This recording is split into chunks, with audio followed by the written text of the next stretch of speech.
Ministeerri Poolisii Itoophiyaa kaadhimamtoota qondaaltota poolisii dameewwan barnootaa garaagaraan sadarkaa sartifikeetii hanga digirii lammaffaatti leenjisaa ture eebbisiise. Saganticha irratti Pireezidaantii Itoophiyaa Taayyee Asqasillaasee, Komishinera Jeneraalaa Poolisii Federaalaa Itoophiyaa Dammallaash Gabra Mikaa'el dabalatee hooggantoonni olaanoo mootummaa federaalaa naannoo akkasumas ambaasaaddoroonni biyyoota garaagaraa argamaniiru. Pireezidaantiin Yuunivarsiitii Poolisii Itoophiyaa Dr. Taamiraat Mulgeetaa Yuunivarsiitichi miseensota poolisii gama hundaan ga'umsuuf xiyyeeffannoo olaanaan hojjechaa jiraachuu himanii bu'uuruma kanaan kaadhimamtoota qondaaltota poolisii dameewwan barnootaa garaagaraan sadarkaa sartifikeetii hanga digirii lammaffaatti leenjisaa ture waliigalaan 1938 eebbisiisuu himaniiru.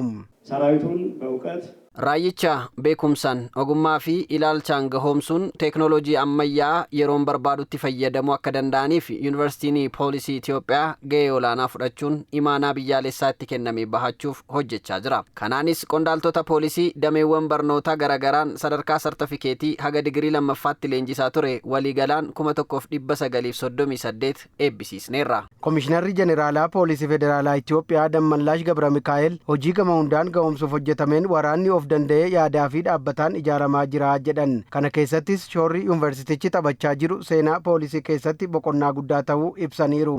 የኢትዮጵያ ፌደራል ፖሊስ Poolisiin Federaalaa Itoophiyaa fedhiilee biyyaalessaa waqtaawaa fi gara fuula duraa jiru hubachuun hojiilee tarsimaa hojjechaa jiruun yeroo ammaa ga'umsi isaa gama hundaan guddateera. Yaadamaan gurmaa'insaa fi gama itti fayyadama hidhannoo teeknooloojiitiin akkasumas uummata tajaajiluutiin raayyaan poolisii cimaa ijaaramaa jira. Ijaarsi dandeettii keessoo keenyaa kun biyya keessatti qofa osoo hin taane sadarkaa ardii fi idil addunyaatti dorgomaa fi fudhatama akka argatu taasiseera. Poolisiin Federaalaa Itoophiyaa yakka daangaa ce'aa ittisuu fi ergama nageenyaa qaxanichaa kabachiisuu itti kenname ga'umsaan ba'achuun beekamtii garaagaraa kan gonfate ta'uu Komishinarri Jeneraalaa Dammallaash Gabra Mikaa'el himanii kana cimsanii itti fufuufis beekumsaa fi leenjii saayinsaawaa malee waan hin danda'amneef Yuunivarsiitiin Poolisii Itoophiyaa kana milkeessuuf shoora olaanaa ba'achaa jiraachuu kaasaniiru. Dhaabbatichi humna namaa teeknooloojii fi meeshaa waraanaa ammayyaa ta'een shira shororkeessummaa yeroo gabaabaa keessatti fashaleessuudhaan abjuun isaanii akka hin milkoofne kan taasisu ta'us eeranii qondaaltonni eebbifaman beekumsa saayinsii poolisii nageenyaa fi seeraa yuunivarsiitichatti argatan gara qabatamaatti jijjiiruun hojii nageenyaa fi tasgabbii uummataa kabachiisuu amanamummaan akka baatanis dhaamaniiru.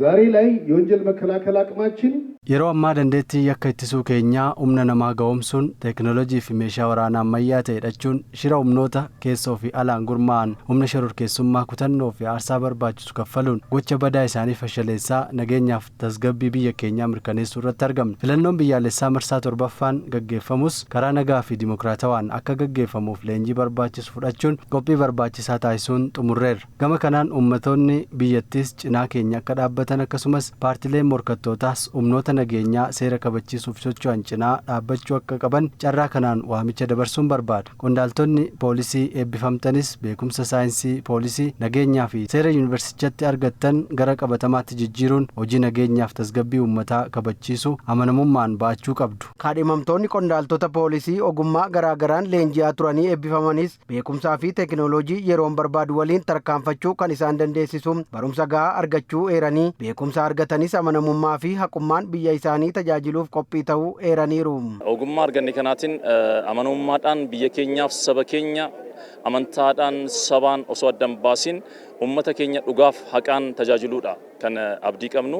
Tajaajilaas jirraa gara fuulduraatti tajaajiluuf waadaa galeera jechuudha. Uummata keenya tajaajiluudhaaf haqaan iftoominaan gocha tokko malee addoo tokko malee towaa tokko abalu lammii kooti abalu kan biraati osoo hin jedhiin lammii kamillee kan ta'e walqixa tajaajiluudhaaf ogummaa keenya kana itti fayyadamnee uummata gargaaruudhaaf qophiidhaan jirra. Sagantichaan kaadhimamtoonni qondaaltota poolisii biyyoota ollaa dameewwan barnoota garaagaraan leenji'aa turan eebbifamaniiru.